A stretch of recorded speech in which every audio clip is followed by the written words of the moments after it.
Hello, everyone. I am back with day 3 of being live here on YouTube. Hey, I'm Patty Lennon. If you are new to me, stick around because we're just having conversations about being human on the planet, trying to be a good spiritual person on the planet. And maybe sometimes it's more complicated than it looks. So I have been thinking about something that's felt pretty important to me since I want to say like the holidays has been really on my mind, which is what is my relationship to consumerism? And I know that that term can be code word for a lot of things. I am not using it as a code word for anything. I don't even know if I'm using it like properly in this context. So I'll explain what I mean. We are at a time, which we know, where there's certain people have a lot of the money and then, everybody else does not. And that potentially having those big sums of money are then influencing other things. And should that be the way that it goes? And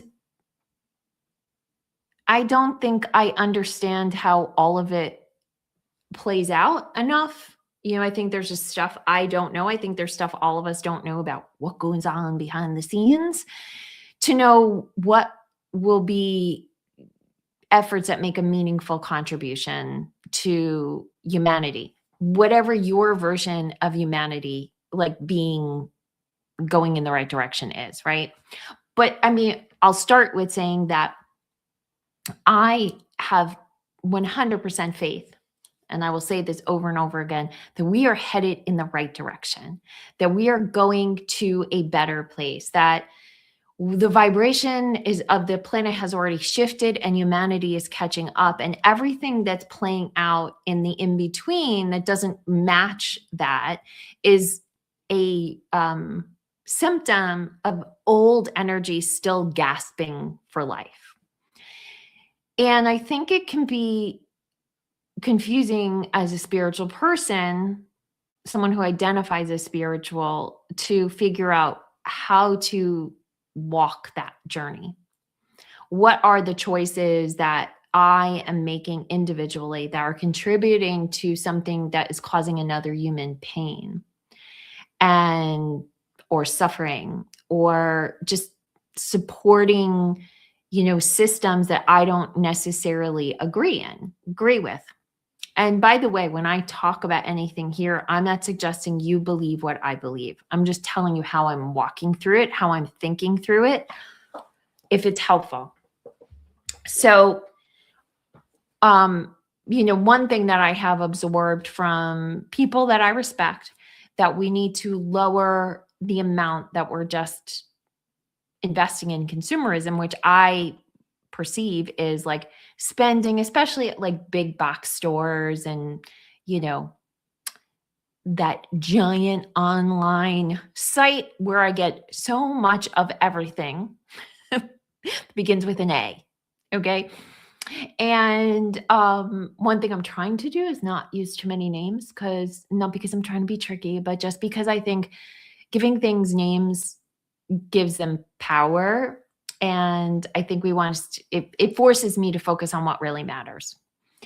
So there is this big website, and, potentially the person that founded the website is, using his influence in ways that wouldn't be helpful to the growth of humanity.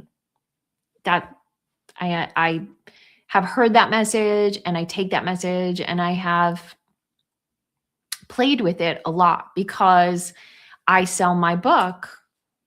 Where's that? My book on that website. And for a long time, when I'd hear these stories of like, don't support that website, don't give it your business, I felt torn, because the reality is the individual that started that business took a lot of risks to start that business.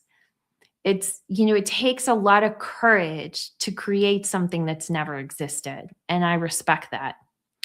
Also, I don't think I'd be an author if that site didn't exist. That site created shifts and changes in the way that people buy books that had a direct impact on me being able to be an author.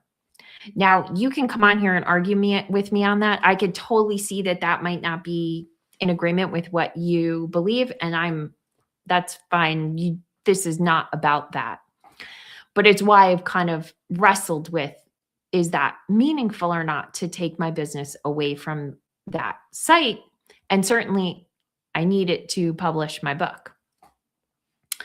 So, but more and more, especially through the Christmas holiday, by the end of the Christmas holiday, I felt the weight of money kind of just going out to things that it wasn't done in a thoughtful way. And that happened primarily because it's the holidays and there's just like buy, buy, buy, buy, buy, right? And so I was thinking about it more and more and decided, okay, I think I'm just going to stop making purchases through that site as one example. Including some other big box stores, but I'm pretty good if I'm actually going to physically go to a location that if it's possible to buy from a smaller store, I do. So that's less difficult for me. But as I've really been unpacking how much I use that site, I realized that this is much more complicated. For instance, my son is super passionate about sports. It is something that fuels him. And he just purchased the NBA ticket. And the only way to get the NBA ticket, as far as I know, is through, that media, the media side of that site. So then I guess we're keeping the membership to that site, and I'll just order less from that site. But then we needed a part for my daughter's car, and our local auto supply part didn't have it, but we could have it by tomorrow if we ordered it from this site. And then it would have made life a lot easier. And we ultimately did purchase.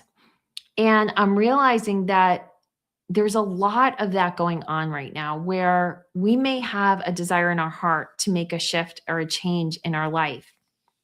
But once we actually make the shift or the change, implementing it consistently across the board becomes much more complicated than we realize. And the old me, the way I used to be, is I would just give up and I would say, well, it's just too hard. And, I would just start to less and less pay attention to my original desire to move away from purchasing there. But then I really thought about it and I realized that's a very black and white way of thinking. And I think it's really important for us to build nuance into anything we're thinking about. And so, I had said to myself, you can really not purchase as much as possible from that site, but when you need to use it, you use it. And the goal is to improve, right? To improve. It doesn't have to be perfect. Which is so fascinating, which I can tie back to the last 2 days of lives where I talked about my daughter losing her keys and ultimately that being the teacher for her to understand that she has too much on her shoulders. I'm not going to go into detail about that. You can go back and watch those lives.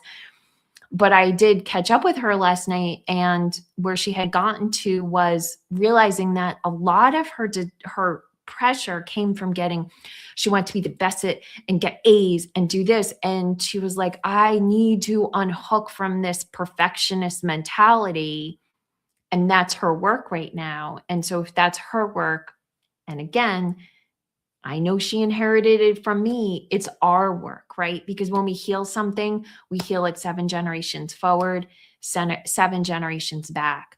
And so I can hold the goal to put less of my money into a certain, big organization that I think doesn't support my values and do my best without having to be perfect at it.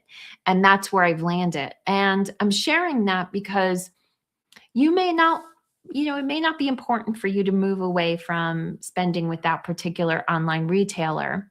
That may not be one of your priorities. Again, this is not for me to convince you to make it one of your priorities, but you may have a desire to be a better earth citizen on some way, shape, or form, whatever that is, and get in your head about being perfect at it. And I just want you to invite in the ability to see that if you are making progress, that is all that success needs to look like. That you don't need to be perfect at it. And really, as a spiritual human being, walking a spiritual path in a time of extreme chaos, that I really think we need to be gentle with ourselves and really celebrate our successes, which included me canceling subscriptions through that service I referenced, and really putting a discipline in place that, I'm going to look critically at those purchases. Now, P.S., I do think there'll be a financial benefit for me because I have a feeling that I spend a bit blindly in that place. And years ago, when I was we were in a significant amount of debt, and I was looking at our expenses and going through and seeing where did we spend money. What I found was I had a $400 expense at Target every single month, pretty much within $10 or $20. And at the time, I was really trying to break down, how much was I spending on groceries? How much was I spending on toiletries? I mean, we were in significant debt. So I was looking for savings everywhere. And trying to figure out it became such a burden to figure out what we spent at Target, because Target was one of those places where it could have been groceries, it could have been nonsense, it could have been toiletries, it could have been school supplies, it could have been anything, it could have been office supplies. It could go anywhere from absolutely necessary to completely ridiculous. And it just felt so overwhelming that all of a sudden I just said, you know what? I am just going to stop going to Target for 3 months. I'm going to stop going to Target for 3 months. And I'm just going to see what bills shift. Does our grocery spending increase? Does the spending we make at our local pharmacy, where we buy a lot of toothpaste and stuff like that, does that go up? How much does it shift?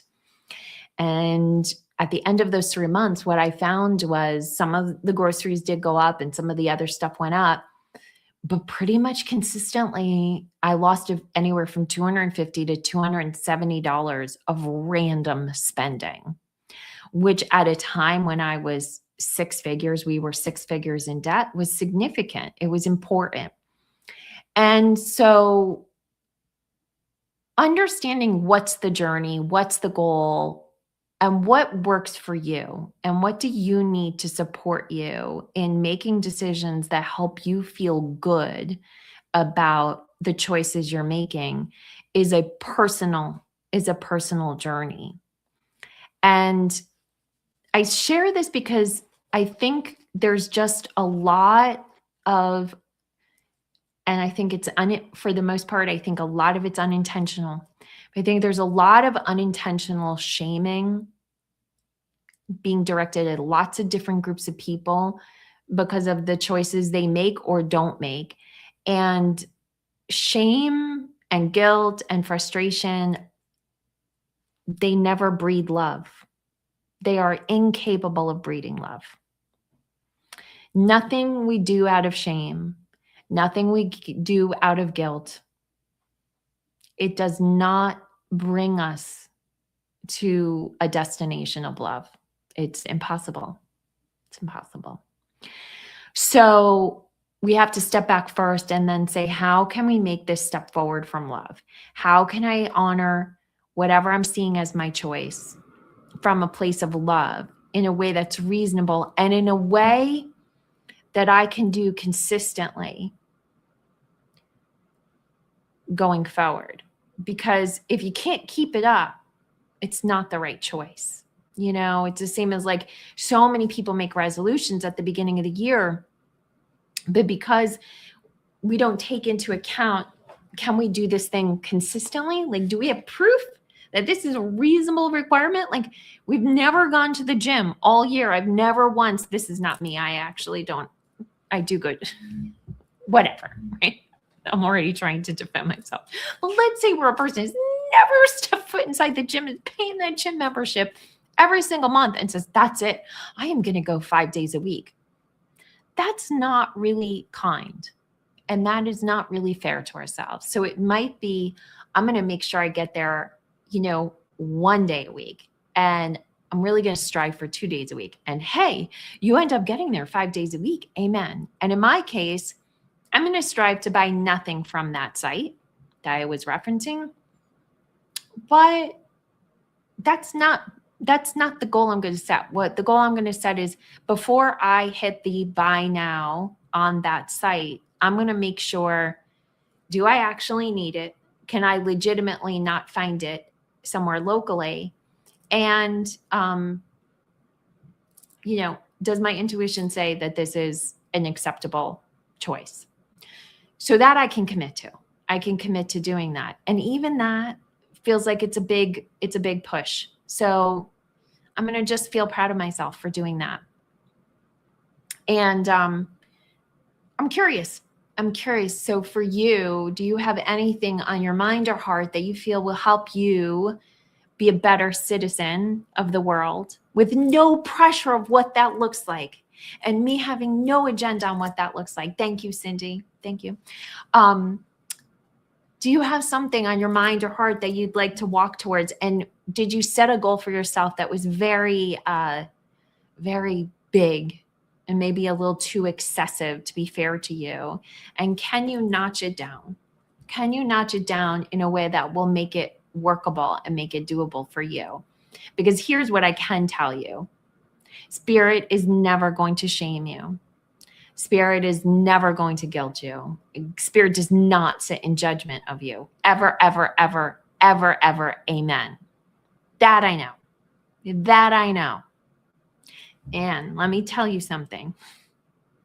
If you are out there and you are using some version of spirit to guilt or shame yourself or guilt or shame another, then we really can have a debate about that. That I am going to hold a hard line on. I really am. Because I have been in a very conscious relationship with God and spirit for my entire life. Once, and we'll talk about these in future lives, there was a time where I was a right-wing conservative Catholic. And I am what I would describe as a solid, independent, spiritual person who has a very strong relationship with Jesus, but does not believe that any spiritual being, whether it be Jesus or Source or any of the many ascended masters that I work with, think that someone has to do it a certain way. And there is, in all of those variations and all that rainbow that I have walked through, never have I experienced a personal message from God that felt like guilt or shame. That has always come from other humans. And I think if we can do one thing to positively impact the journey that we're all walking as fellow humans, is to, start with ourselves, lift that self-shame, lift that self-judgment, lift that guilt, and then extend that grace to those around us. But if you can't extend that grace to those around you, if you find yourself in judgment of others, if you find yourself wanting to shame someone else, if you find yourself really wanting to make someone feel bad about their decision, I would ask you to just turn that on yourself and ask yourself, where are you doing that to yourself? Because the more I have removed guilt and shame directed at myself, the more I have been able to extend that grace outwards. And I really do think it works like that. So that is all. I just want you to know that I see you as a fellow soul. I see us walking together, all of us holding hands, even if we don't always want to hold hands in the IRL versions of our souls' personalities. I know we're all here together. I know we're in this together. And I know we're going to get through it together.